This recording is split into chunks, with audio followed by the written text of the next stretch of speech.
Hey everybody, welcome back to a new edition of Thoughts. As you can see, I've changed up some lighting, I changed the mood a little bit of the show, and I'm bringing it back. So this is something that I want to do here because I want to be able to bring you my opinions about the music industry, my thoughts, my random thoughts, my strategies, my hey, what if you tried this? What if you did that? What if you know what I'm saying? Things like that. Bringing you game that I know that I've learned in my experiences from the music industry. So, I'll get this going. Today's thing is mainly about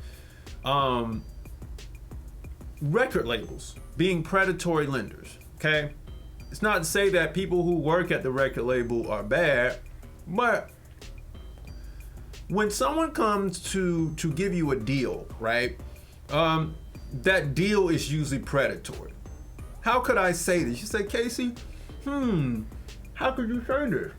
Well, I could say this because when I see artists out here and they're looking to get a deal, whether it's the dope boy who has the money, who wants to get, to add more money on top, to add more fuel to his fire, or if it's the struggling artist who finally has some type of income coming in from the music and they're ready for a deal, it's usually the ones who don't have money to match their deal or money to go along with it. It's usually the artist who is making money and doing shows and selling merch, and then their talent is so great that the label says, hey, I want to do a deal with you.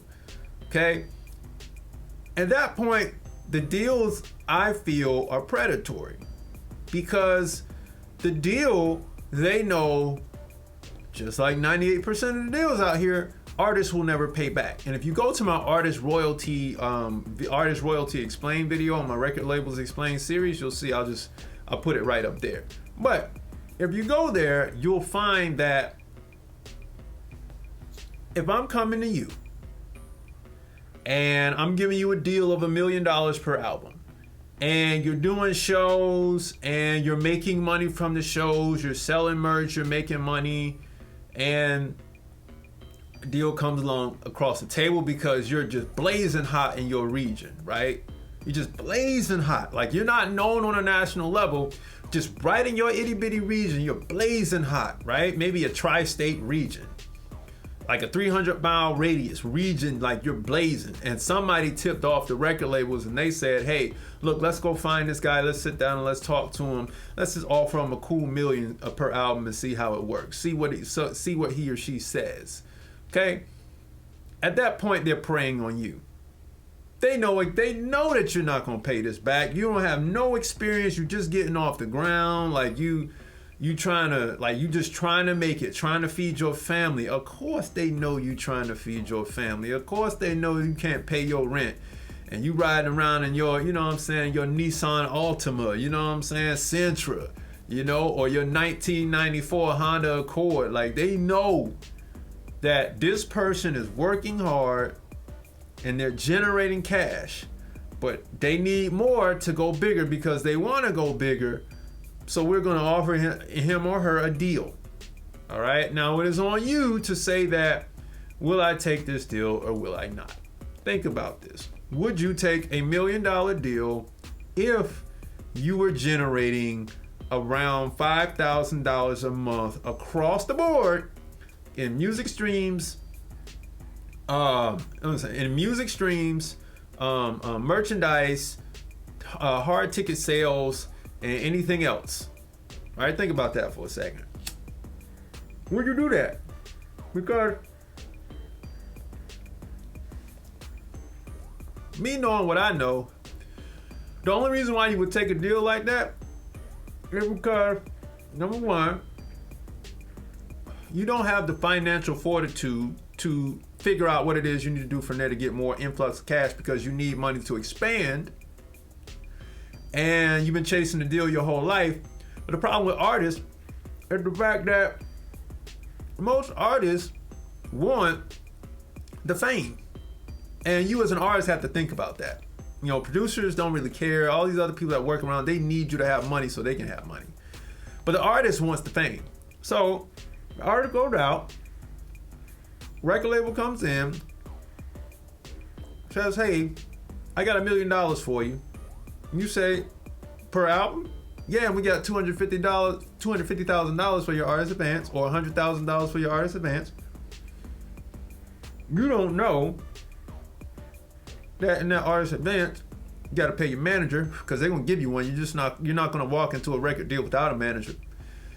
You're going to pay your manager, you're going to pay your attorney, you're going to pay any finder's fees, you're going to pay taxes. And you don't know this. They know this. So, the record label is now preying on you and your innocence and your talent. They love your talent. They love your personality. They know you're not going to pay this back, and they know you want that $100,000, and you can't see how many people you got to pay. They know that you also don't understand anything about your artist royalty. So they know that if they come in waving $1 million, you're going to possibly take that deal. But remember, I said you were making $5,000 a month across the board in music streams, merchandise, shows, all that, all in one pot. $5,000 a month. I didn't say profit, this is revenue, okay? Because most of you artists think that your operation, like in your operation, all the money comes back to you. You don't think about paying people. You don't think about running a business. I get it, totally. Gotta ask this. So, now, you take this $1 million and your first bit of news is you now have to pay your attorney. Cool, no problem. I'll pay my attorney. You know, they're 5-7%. I pray to God it's not 10%. And then you say, oh, well, yeah, you know, I got my manager. I'll pay my manager his, 15-20%. Got my $100,000, give him $15,000, give my lawyer $5,000, or $20,000, give your manager $20,000, and then you say, well, hell, I gotta give Uncle Sam some money. I'm in the United States, for those of you all watching, by the way, or whatever your tax structure is in your company, you gotta pay your government taxes. In America, I think since Donald Trump split up the tax plan Obama had, at $100,000, I think it's something like 32% tax on that. So we took out $32,000 because it was income. You didn't have a company set up. So the record label didn't pay your company because you were a disregarded entity, LLC. So then now that $32,000 comes through on a tax form 1040, and it goes to Uncle Sam, which goes back to the Crown, of course, because that's what IRS is. You pay England, and then you're left with your money, and then you got a recording budget. You got to pay out the recording budget. You have to pay all these people to make the album, and then you got your marketing budget. And now you have ran up this budget. You took the deal.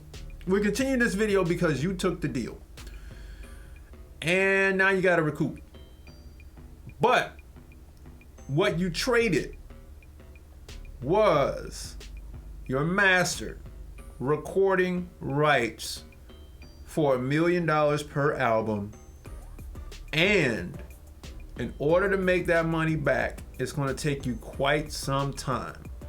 The reason why is because not only do you have your marketing budget and your recording budget and a little bit of tour support, you're going to need some cash, okay? More than your artist amount. You might get to the point where you have to cross collateralize on your deal. Now, these are advanced topics. I won't get into that much, but that just means you got to borrow from the next album. And you go crazy. Fame hits your head, because remember I said you wanted fame. Most artists do this because of fame. Fame hits your head now, and you don't realize that this money that you got in your pocket ain't your money, because you got to pay it back. So you're living off this money. You got your gold change, you got stacks in your pocket, you got your rent paid. Hopefully you didn't buy a brand new car, but some of you did. And you don't realize that you just got preyed on. Now, when you sit down, here's the flip side. When you sit down and you do a record deal with a record label, you have to watch out. Record labels, like I said, are predatory. They're predatory lenders. They know you can't afford to pay this thing back. Okay? It's like a bank. They give you a loan for the house, you get evicted, they take the house back. Now that bank has the house on their books. Same thing with you. They give you $1 million so you can record your album. They own the masters. They know you can't pay it back. And then they own the masters. Or they just bought you out outright, plus you got debt and you're not going to get your artist royalty. Okay? So, are you still taking this deal now? Or are you not? That's the question. That's the real question. Because see, this channel right here, I educate a lot. But now that we have now reached 1,000 subscribers, shout out to everybody who is watching this. Now this platform will be utilized so you all can get game. Now, in expressing game about the record industry, I want to be clear that I don't know if you ever seen ATL. Some of you all may not have ever seen this this movie that was shot here in Atlanta, where I am. But here on that film, Big Boy said one thing about the drug game, that it was grown man's business. And I want all artists to understand, this is grown man's business. And if you can't pay that debt back, don't go getting in no deal. If you can't come to the table and make a mutual deal with the record company, don't go chase the deal. Remember, you have $5,000 a month. It might have taken you another 3 years to produce the profit that you would actually see from the shows alone that you would do based off the record deal that you got. Remember, your masters are gone on that record deal. Gone. Shoot, you ain't getting them back. All right, by the time you get money on it, you're not even going to be getting any money. It's just going to be a couple $1,000s here or there. So I want you to think. You can visualize an X. All right, you're going up. You're going up this way. All right, but as soon as you hit that X, you get that record deal, your value on things goes up for the record company, but they actually go down for you because you don't have it. This is the crux right here.